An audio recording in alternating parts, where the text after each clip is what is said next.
yeah, I will be presenting our paper entitled MATE, which stands for Model-Based Algorithm Tuning Engine. So in this paper, we are proposing a proof of concept so that we can have transparent feature dependent parameter tuning. And this is using symbolic regression. This work has been done with my colleagues, Marcella, Inkyung, Markus, Carola, and Peter, who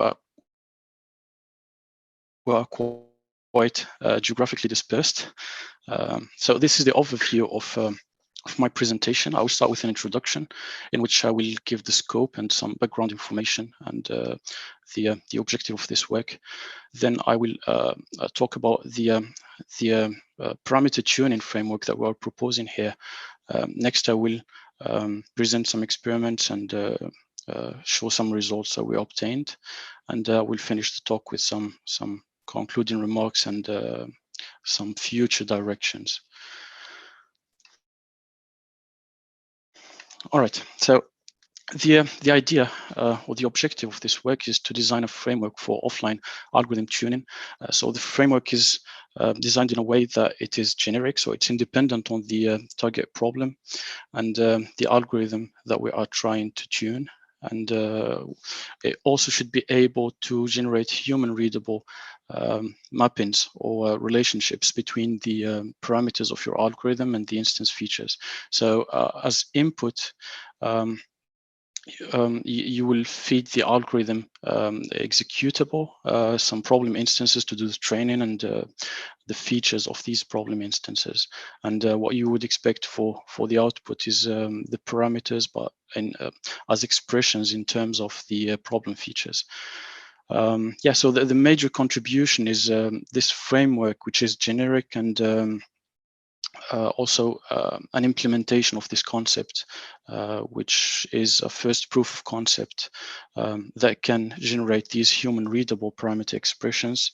And this is also limited to very simple algorithms and which only have one parameter. So this is how we did the experiments. We started with very simple algorithms, and also for toy problems, basically simple benchmarking problems that are used by theoreticians. So things like OneMax and jump functions, BinValue. Yeah. All right. So we in this work, we distinguish the following characteristics. So we have feature dependent or feature independent. So a feature dependent approach is one that considers the features of the instance. And features can be things like the size of the instance or correlations and any kind of characteristics that your problem instance can have. And we have the other characteristic, which is model-based. So these are approaches that have a training phase. So you can use regression or machine learning approaches to do that. And the approach should be able to provide a model that can do the parameter tuning. And another aspect that we are very much interested in is the ability to generate explainable models. So we would like to have parameter expressions that are models that are readable by humans or interpretable by humans. So yeah, the explainability of the outcome is another characteristic that we are aiming at. Yes, so here we show some examples of some commonly used or state-of-the-art approaches. So we can see irace, for example, which is very widely used. So it's, as you can see, feature independent, and we have things that are more similar to what we are trying to achieve here, like PIAC and SMAC. So we have the same characteristics as these, but in addition to that, we also try to have explainable models. So the idea started with an issue that we observed with static parameter tuners. So things like F-racing, for example, irace. So in irace, you would have an architecture like this, where you have the optimization problem and you provide as input the instances, the parameters, and the algorithm executable. to do the training. And what you would expect as output is the parameter values. So these are static values. So this works fine if the if your algorithm parameter is not really dependent on the problem features. But if you have this dependency between the parameters and the problem features, then a framework like this doesn't really work. And the reason is that it does not generalize very well.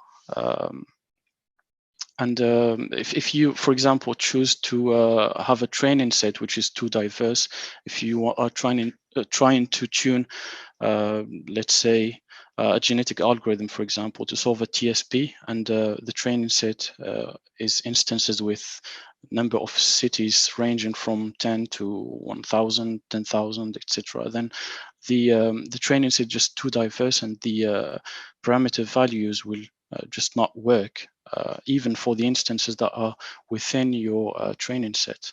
And if you choose to go with a training set that's more narrow, where the instance features are more similar, then you will be having a hard time using these static values for unseen instances, so instances with different features. So this is really the motivation of this work, is to try to find an idea to overcome these issues and have something more generic, in which the instance characteristics are taken into account when we do the tuning. So the framework that we are aiming at is quite similar to what a typical static parameter tuning engine would look like, but in addition, we add this block, which is the features of the instances.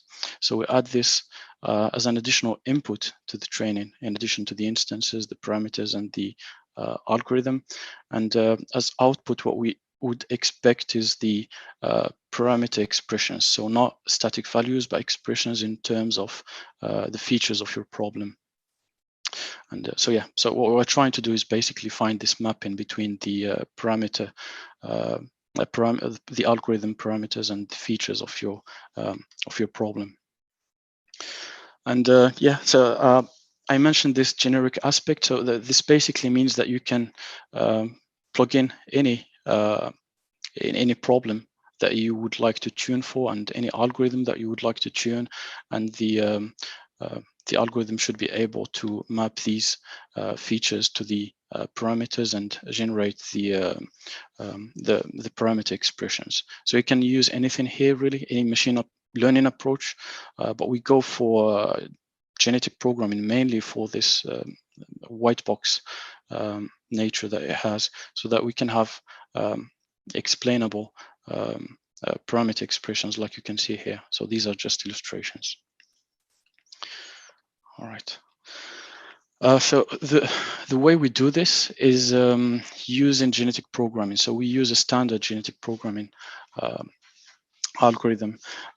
So we start with the initialization. We do a random initialization in which we grow trees with diverse sizes and also full trees, and then we apply genetic operators to evolve these trees,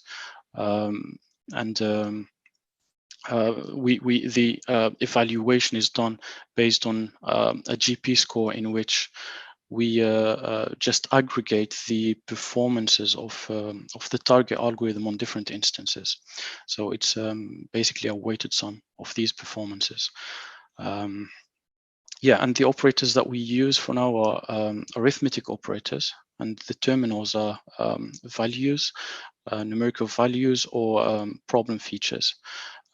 Yeah, and we use, as you can see, a simple tree-based representation for the GP. Yeah, and we use a tournament selection and a random mutation.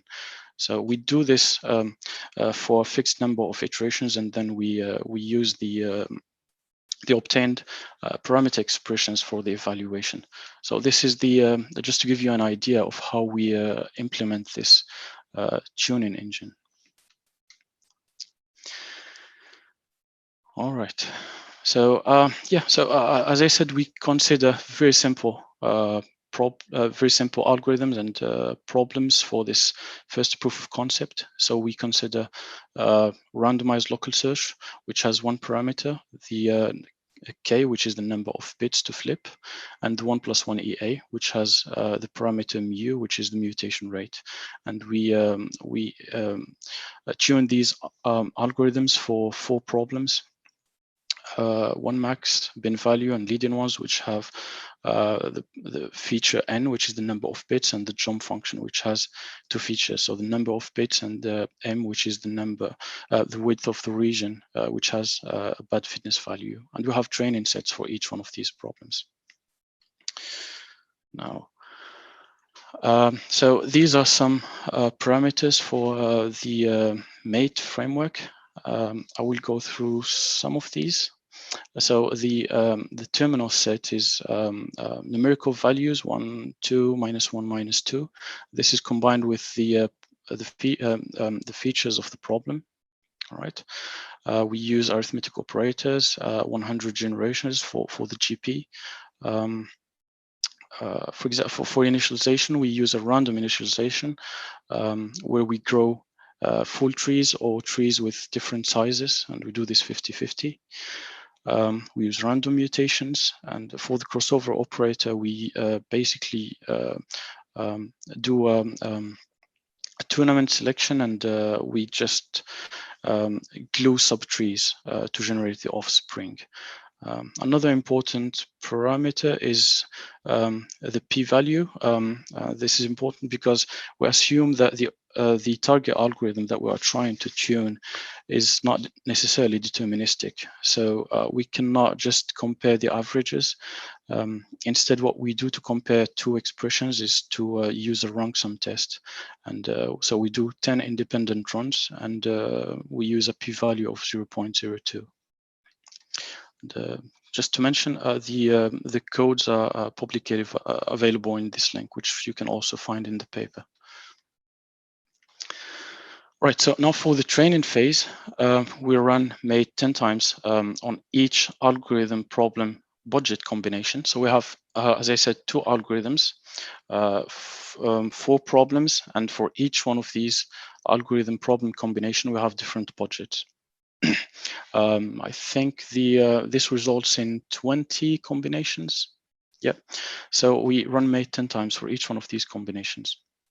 So this results in, for each run, in 20 individuals, and we select the top 5 expressions based on the average. Then this will result in 50 expressions, and we combine these and choose the 3 most frequent expressions to do the evaluation afterwards. Yeah, you will see in the results that sometimes we add more expression. This is for consistency and to have a fair comparison. Yeah. So yeah, so in the first evaluation phase, what we do is that we run these top expressions, these most frequent expressions, on instances with the same features that we used in the training phase. So we do 100 independent runs, and you can see here the frequencies of each one of the expressions. And the performance of each one of these expressions is represented with a box plot. One thing to note is that, for example, here for the 1 + 1 EA, the parameter mu was identified as an expression in terms of the problem feature, which is the number of bits here, n. And we found some interesting relationships between the parameter and the problem features.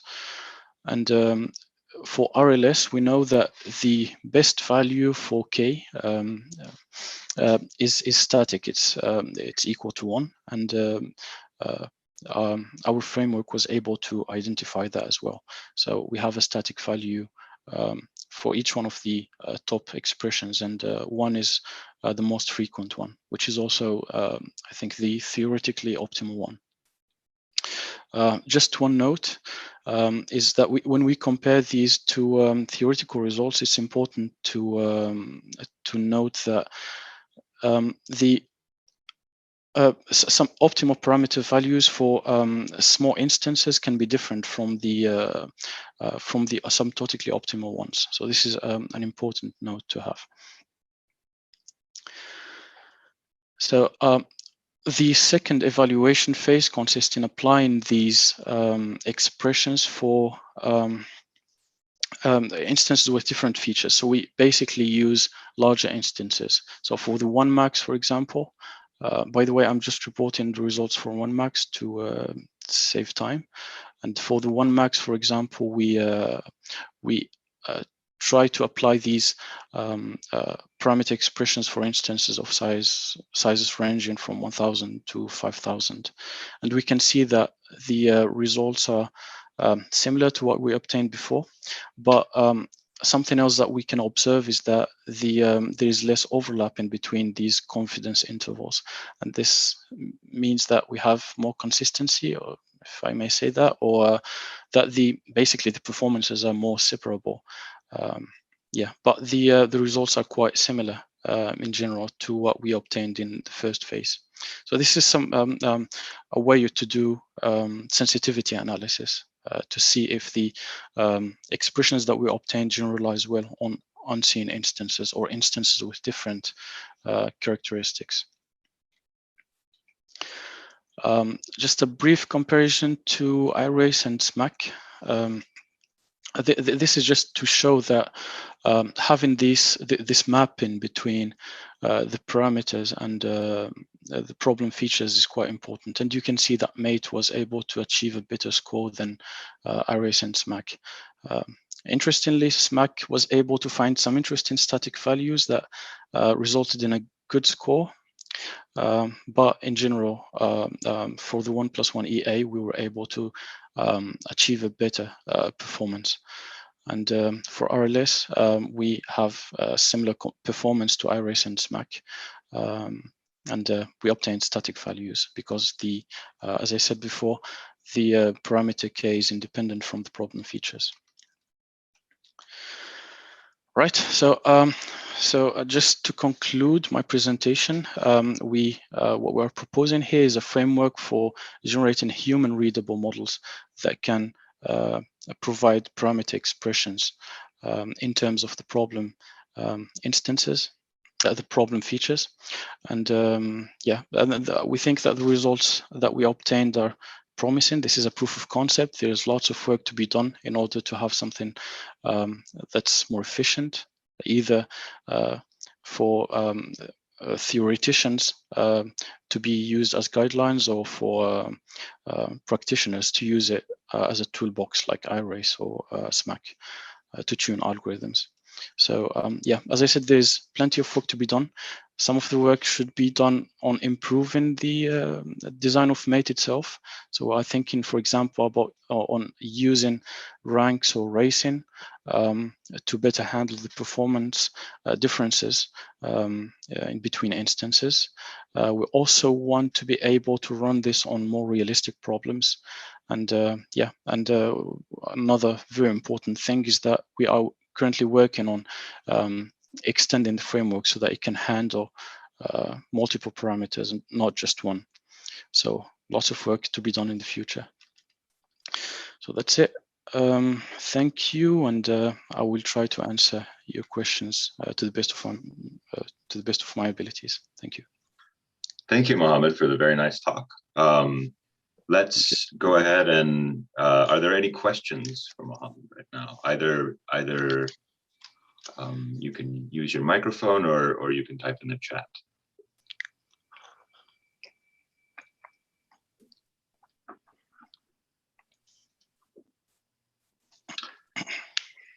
Okay. Maybe I'll start off with a question for you. So it seems like one of the motivations for using genetic programming is kind of to have this explainability, right? Yep. So I'm wondering, so can you give me some examples, maybe what that would look like, especially in the context of, I mean, so I assume that I have some kind of a GP tree or something like that. Can you give me some examples of how these results could be interpreted? Yeah.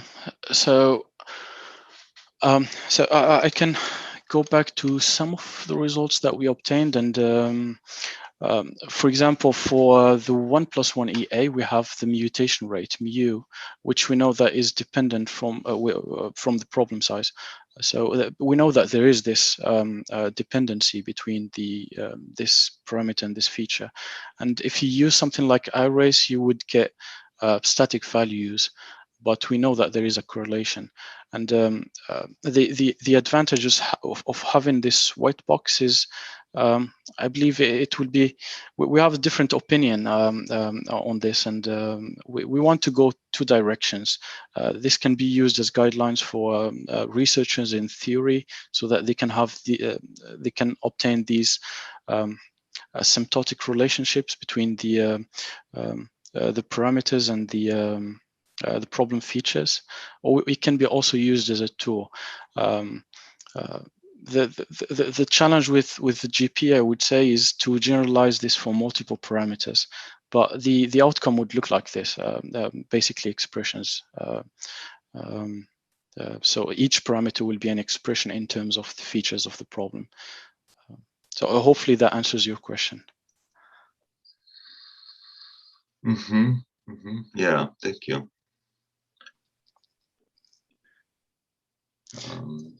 Yeah, so it looks like there's a question in the chat from Christine.